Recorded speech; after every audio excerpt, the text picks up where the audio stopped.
Hi tears, எல்லோரும் எப்படி இருக்கீங்க? எப்பயுமே நம்ம சுறுசுறுப்பாக இருக்கணும் அப்படின்னா நான் நிறைய தடவை சொல்லியிருக்கேன். இன்றைக்கி ஒரு புது டெக்னிக் சொல்லவா? பிடித்த விஷயங்களை பண்ணணும். அது புக்கு படிக்கிறதா இருக்கட்டும், டிவி பார்க்குறதா இருக்கட்டும், விளையாடுறதா இருக்கட்டும். ஆனால் விளையாட்டில் அதிக நேரம் ஸ்பெண்ட் பண்ணுங்க. நம்ம பிடித்த வேலை கூட நமக்கு பிடிச்ச மாதிரி பார்த்துக்கணும் இல்லையா? நம்ம பார்க்குற அந்த வேலை ஸ்ட்ரெஸ்லெஸ்ஸாக இருக்கணும். இருந்தாலே ரொம்ப பிடிக்கும். மற்றவங்களை பாதிக்காத எந்த விஷயங்கள் வேணாலும் நம்ம பண்ணலாம். படம் வரையலாம், கோலம் போடலாம், பாட்டு பாடலாம். கொஞ்சம் ஜாக்கிரதை பாடும்போது யாரும் பக்கத்தில் இல்லாத மாதிரி பார்த்துக்கங்க. தனியாக இருக்கும்போது. ஏன்னா நம்ம பாடும்போது அவங்களுக்கு டிஸ்டர்பன்ஸாக இருக்கக்கூடாதுல்ல.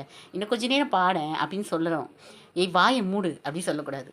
ஸோ இந்த மாதிரி விஷயங்கள் எல்லாமே நமக்கு பிடிச்ச மாதிரி பண்ண பண்ண நம்ம லைஃப்பும் கொஞ்சம் அழகாக மாறும். ப்ளஸ் மைனஸ் இல்லாமல் லைஃப் இல்லை. ஸோ நம்மளோட லைஃப்பை ப்ளஸ்ஸை நோக்கியே போயிட்டு இருந்தால் ரொம்ப பவர்ஃபுல்லாக இருக்கும், யூஸ்ஃபுல்லாக இருக்கும்னு நினைக்கிறேன். Take care, bye bye.